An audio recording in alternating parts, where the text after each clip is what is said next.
Menarik, ini yang pernah saya tulis tentang Desa Letawa yang dilihat ekonominya mulai tidak tertindis karena ada Cavendish. Hari ini saya datang 10 bulan yang lalu juga saya bertempat di dan sekarang mereka lagi panen pisang Cavendish. Dan yang istimewa hari ini adalah karena ini ada perusahaan yang mengambil langsung produk-produk pisang Cavendish dari Desa Letawa, Sarjo, Kabupaten Pasangkayu, Sulawesi Barat. Bapak Solehin. Boleh kita dengar Pak Solehin, gimana prosesnya? Mulai dari awal sampai sebetulnya bukan soal budidaya sampai pada pasca panen dan akhirnya mendistribusi dalam bentuk kemasannya. Ya, kita mulai dari awal tanam sampai panen itu membutuhkan waktu 8 sampai 9 bulan untuk menghasilkan tandanan seperti ini.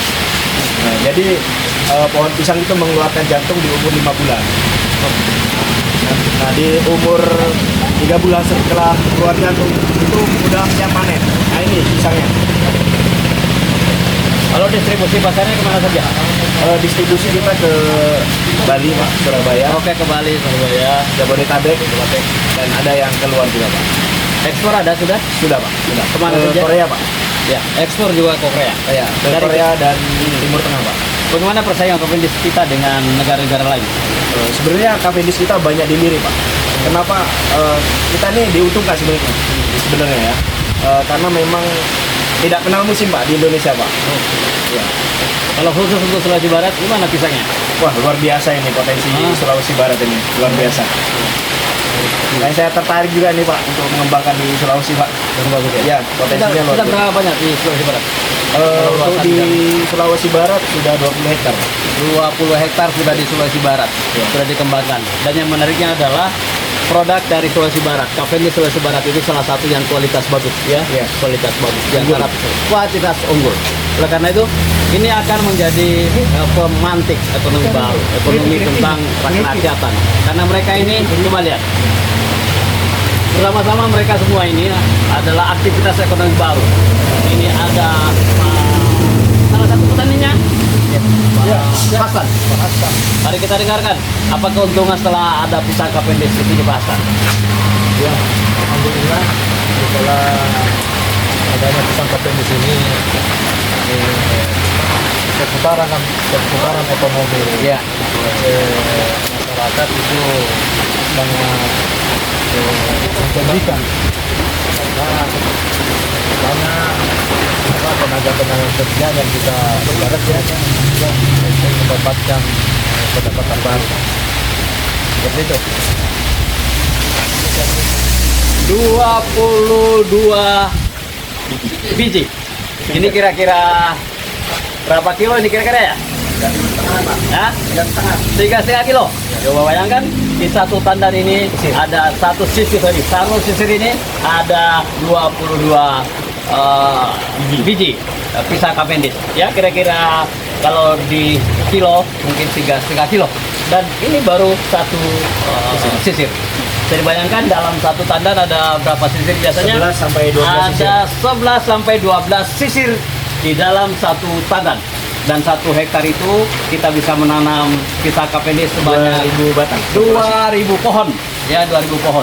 Nah, kalau satu pohon menghasilkan satu tandan ya. Iya, Satu satu pohon. tandan Dan dengan 35 30 kilo bisa dibayangkan bagaimana per hektar. 60 ton per hektar. Kira-kira ekonominya berapa ya? Kita hitung-hitungannya. 30 itu 200 juta lebih Pak. 200 juta lebih sekali panen itu. Iya, kali 6. 240 juta Pak. 240 juta sekali Generasi pertama. generasi pertama sekali panen. Iya. Itu panennya 9 bulan, 8 sampai 9 bulan. Kita menghasilkan 240 juta. Itu di panen pertama. Karena di panen pertama akan tumbuh buah, kemudian kita tumbuh tunas, Iya. dan tunasnya kita sisakan satu. Iya. Nah, inilah yang tumbuh lagi. Nah, setelah tumbuh ini juga nanti akan menghasilkan tunas baru itu 3 ke 1, sehingga kita hanya satu kali tanam. Ya, Panen satu kali. berkali-kali, Pak. Panen berkali-kali. Ada yang bisikit saya ini lebih dahsyat dari sawit.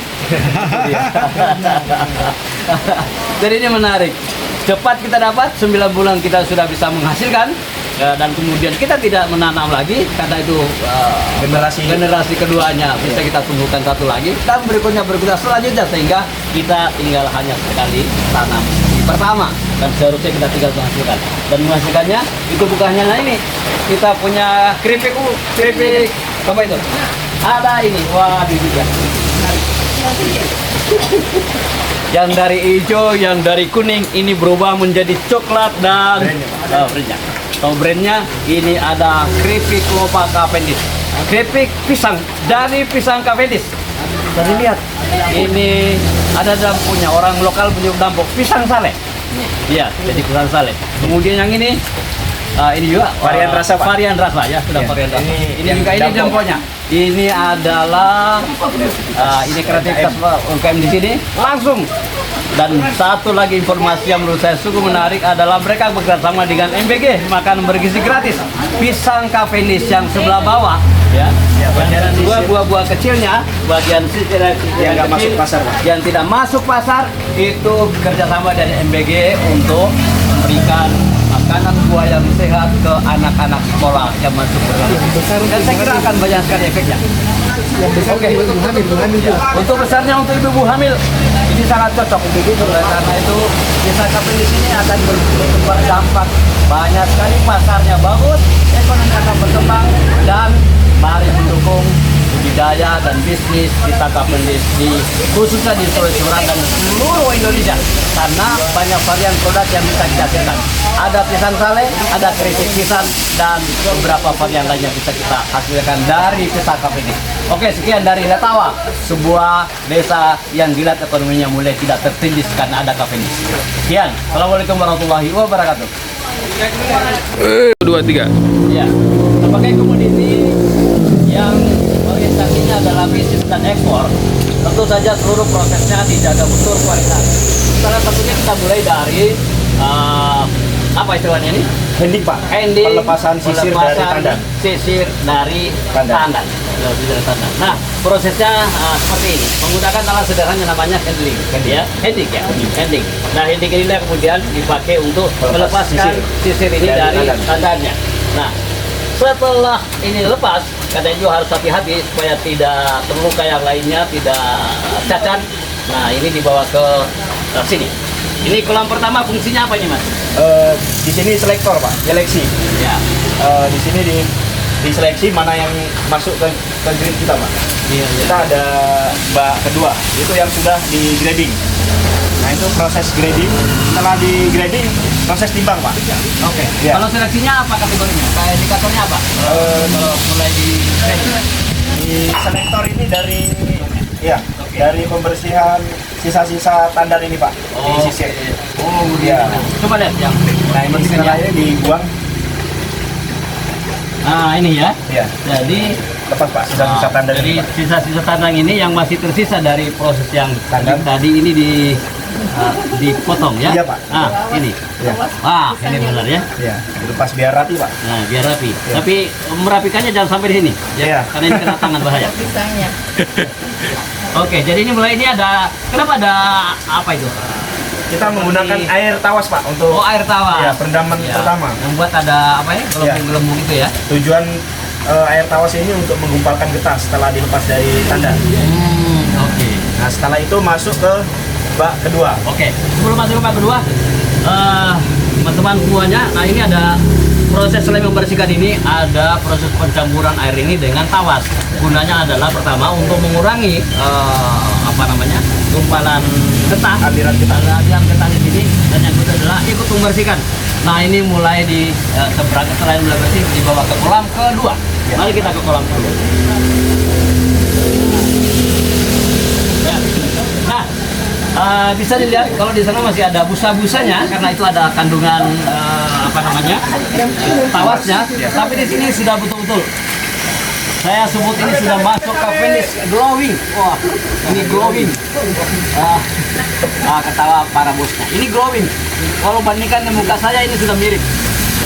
Ini glowing. Ini sudah mulai betul-betul bersih karena ini sudah di kolam kedua. Habis tadi getah sudah habis dari sebelah, kemudian dimasukkan ke sini. Nah ini benar-benar sudah glowing, sudah mengkilap ini. Ini diambil gambarnya bosnya yang pakai topi. Nah ini di kedua ini sudah ada. Kalau orang perawatan ini sudah skincare-nya ada di sini ya. Jadi pakai. Nah setelah dari Setelah bak kedua, kolam kedua kita proses penimbangan Pak, grading Pak. Oke, mari. Ya, pemisahan antara grade A sampai D. Oke. Nah kalau dari kolam 1 ke kolam kedua adalah masih berupa pembersihan, maka yang ketiganya masih di penimbangan itu sudah mulai bilang grade-nya, yang mana yang bisa masuk berapa kilo ya, berapa timbangannya, karena satu box itu ada 13 kilo ya, kalau tidak salah. Dan sehingga dari sini bisa digabungkan ke sana, yang antara yang besar, yang sedang, sebatas itu, dan yang kecilnya yang tadi itu adalah bisa dipakai untuk masak di MBG-nya, untuk makanan anak-anak sekolah kita. Mari kita lihat di penimbangan.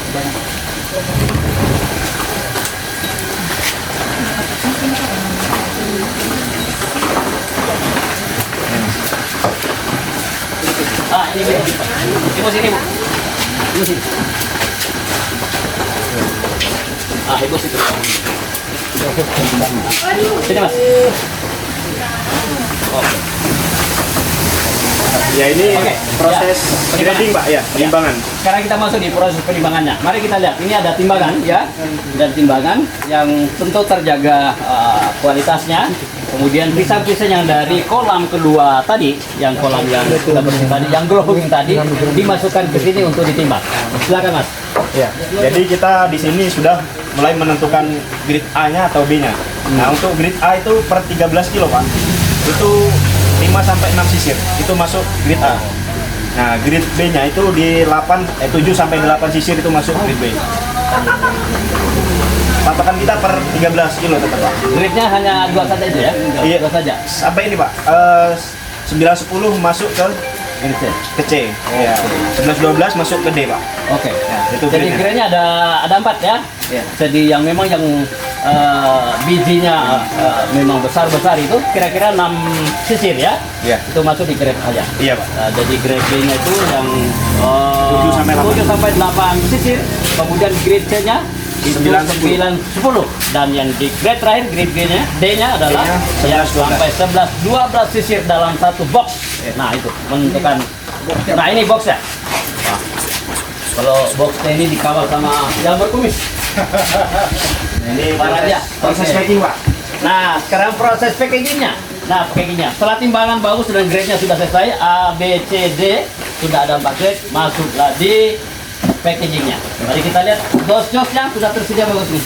Nah dos timbangannya, ini box-boxnya sudah terjaga, ada plastik yang menjaga kelembaban dan kemudian menjaga jika ada hama atau apa yang masuk ke dalamnya. Nah mari kita lihat penimbangannya, packagingnya. Nah ini dimasukkan ke dalam box ya. Ini ada untuk mengatur udara masuk ya? Iya, sirkulasi udara. Sirkulasi udaranya. Nah, ini kira-kira masuk di grade ini A, mungkin A ini ya. Ini ada 6 sisir di dalamnya. Sehingga ini masuk di. Nah, artinya memang buahnya besar-besar ini. Kira-kira besarnya ini seperti ini dan kemudian ditutup. Coba lihat.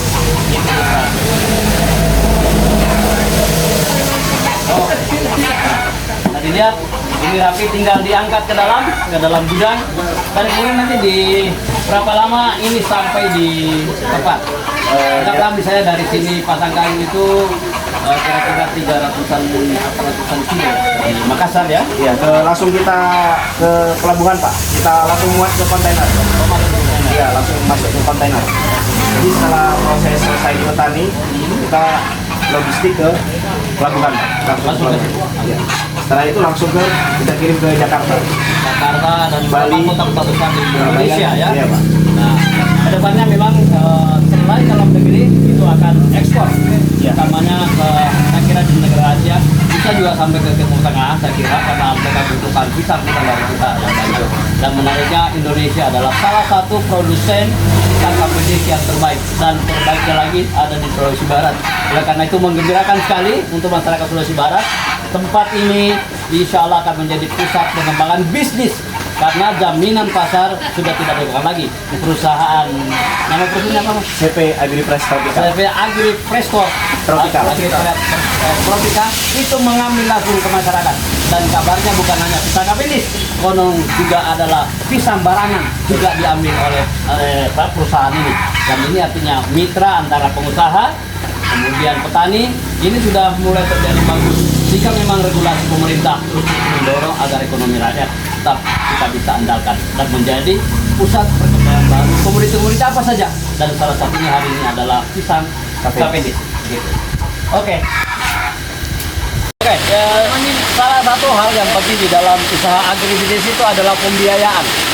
Kadang-kadang masyarakat bertanya, bagaimana biayanya? Bagaimana membiayai usaha yang sebetulnya 9 bulan ini akhirnya menghasilkan? Mungkin dari pertama, bagaimana kita beli bibit, pengadaan bibit dan sebagainya. Hari-hari bagaimana usaha ini bisa berjalan, karena itu membutuhkan biaya yang mungkin tidak sedikit atau mungkin sedikit atau mungkin variatif. Saya ingin direktur perusahaan ini mencoba memberikan kepada kita pemahaman terkait dengan pembiayaan pisang Cavendish dalam budidaya profesional ini. Silakan Mas. Baik. Di dalam budidaya pisang Cavendish ini ada 2 pola pembiayaan Pak. Ya, oke. 2 pola pembiayaan. Ada pola KUR dari bank daerah Ya, dan pola mandiri. oke. Ya. Nah, jadi kalau KUR ini memang 100% dibiayai oleh bank daerah, bank BPD Pak, yang sudah berjalan ini ada 20 hektar ya. Iya, betul. Di Pasar Kayu ini, di Sumbar khususnya. Itu ada 20 dari pembiayaan. Dan itu penyerahan dari bank pun nggak langsung 100% Pak. Jadi ada tahapannya. Itu berapa? 100 juta 100 juta. Ya. Untuk berapa hektar? untuk 1 hektar. Oh, jadi untuk 1 hektar itu akan ada pembiayaan KUR 100 juta yang bisa dipinjamkan di bank pembangunan daerah. Ini adalah bank Betul. Nah, di situ dari awal tanam itu ada tahapannya Pak, pembersihan lahan. Jadi Oke, pembiayaan itu bertahap dari bank. Jadi nggak langsung 100% ya. Ya. Oke. Sesuai kebutuhan petani. Ya, oke. Jadi itu menghindari salah Iya, salah pemanfaatan. Iya, betul. Jadi tidak langsung 100 juta, tapi turun dulu misalnya mulai pengolahan lahan ya. Kemudian pupuk misalnya, pengolahan perawatan itu bertahap sampai mencapai 100 pasca panen sampai 100 juta. Jadi tidak langsung turun 100 jutanya. Ini menghindari pemanfaatan yang tidak terlalu benar di dalam pengelolaan bisnis pisang Cavendish. Dan di sini ada pola mandiri Pak. Pola mandiri. Ya, kalau pola mandiri pure 100% dari modal petani Pak, langsung. Perusahaan apa di situ? Di sini perusahaan hanya subsidi Pak. Apanya subsidi? Subsidi bibit. Oh, Cuma nggak 100%. Oke, ya. Berapa persen? 25% Pak. 25% Iya. subsidi dari perusahaan? Iya. Oke. Jadi selain memang lewat perbankan, ternyata juga ada pembiayaan mandiri yang dikelola langsung ditanggung sendiri oleh petani yang mau bergabung di dalam bisnis ini. Jadi, tapi perusahaan sendiri selain memang menjaminkan produknya diambil, juga tentang bibit bisa memberikan subsidi 25% ya. Ya, 25% dari bibit yang diadakan di kebun yang mau mengelola sendiri. Begitu. Betul. Oh, siap. Oke, nah mungkin ada yang bertanya, kira-kira dari proses budidaya sampai kemudian menghasilkan pisang Cavendish yang bagus tadi, kira-kira Nah, berapa keuntungan ya yang bisa kita peroleh dari bisnis ini? Oke, silakan. Ya, jadi untuk memperoleh kualitas yang memang kita inginkan, kita ada servis Pak dari petani, yaitu pendampingan dari awal tanam sampai pasca panen. Ya, ya, ya. Jadi di situ kita monitoring biar sesuai dengan kualitas dan bisa berdaya saing Pak. Ya, ya, ya. Gambaran sederhananya kira-kira kalau saya masuk di dalam situ, kira-kira saya bisa dapatkan 9 bulan sebagai petani dari sisi keuntungan bisa ada gambaran. Ya. Jadi dalam 1 hektar itu dengan jarak tanam 2 meter kali 2,5 meter itu populasinya 2.000 pohon Pak. 2.000 pohon. Ya, 2.000 pohon dikali 1 kali panen per tandan itu 30 kilo. Oke. Ya. Jadi dalam 1 hektar sekali panen itu 60 ton. 60 ton. Ya. 60 ton dikali harga rata-rata Pak. Kalau dari perusahaan ada harga per grid Pak, 5.000, 4.000, 3,5. Oke. Cuman kita dibuat rata-rata 4.000 saja Pak. Ya, jadi per tandan 30 kilo itu 60 ton. Dikali 4.000, Ya, 240 juta per hektar ya. 1 kali panen. Dikurangi biaya, Iya. dikurangi biaya, dikurangi biaya. Dikurang biaya operasional 1 hektarnya 100 juta. 100 juta. 100 juta. Ya, dari awal tanam sampai Ya. panen. Oke, oke, oke. Jadi bisa dapatkan sebetulnya selisihnya 120 juta ya? 140. Ya, 140 juta selisih. Panen pertama Pak. Panen pertama. Jadi petani bisa menghasilkan 140 juta. Itu sudah selisih dari keluar sudah biaya produksinya. Karena biaya produksinya 100 juta. Ya, ditambah lagi di generasi kedua Pak. Nah, generasi kedua yang tadi tumbuh ya. Iya, tunasnya. Tadi tunasnya itu sama. Itu tidak lagi 9 bulan. Itu tinggal 4 bulan Pak. 4-5 bulan Iya. panennya. Jadi semakin ke sana semakin cepat lagi panen. Sehingga dari 9 bulan tadi kita mendapatkan 140 juta. 5 bulan kemudian dapat lagi kira-kira sebegitu. 100 Iya Pak. 200 juta. 200 juta dia. Ya, jadi biaya operasional di panen kedua itu sudah ngikut di indukan Pak. Yang panen pertama tadi. Jadi kita meliharanya hanya di Di indukan pertama. ya 9 bulan ke 4 bulannya. Sampai Oh, ke- menarik. Ya. Ya. Jadi di panen kedua tidak lagi kita bicara tentang biaya produksi perawatan, tetapi nanamnya kan sudah tidak lagi, Iya. ya, karena tidak tumbuh. Nah, tinggal perawatan saja, Betul. sehingga berkurang biaya produksinya. Nah, sehingga Iya. dari biaya produksi berkurang berarti keuntungan buat petani yang masuk di KPI. Oh, Jadi untuk generasi kedua kita membutuhkan biaya itu 50 juta Pak. Sampai ya untuk perawatan. Ya. Dari umur 9 bulan ke 13 bulan kan kita panen lagi. Nah, itu biayanya 50 juta. Jadi di panen kedua itu kita ada margin 190 juta. Oke. Jadi biaya produksinya sebetulnya hanya 10, kalau dia 20 juta ya, Ya. itu selama 5 bulan atau 4 bulan. Itu artinya 1 bulan 10 juta. Ya, itu biaya produksi. Tapi menghasilkannya karena dia akan semakin banyak karena tidak ada lagi biaya Biaya bibit, ya ada lagi Pengolahan lahan. tidak ada lagi. Tinggal biaya perawatan saja. Kita lebih oh, Ini dari Sulawesi Barat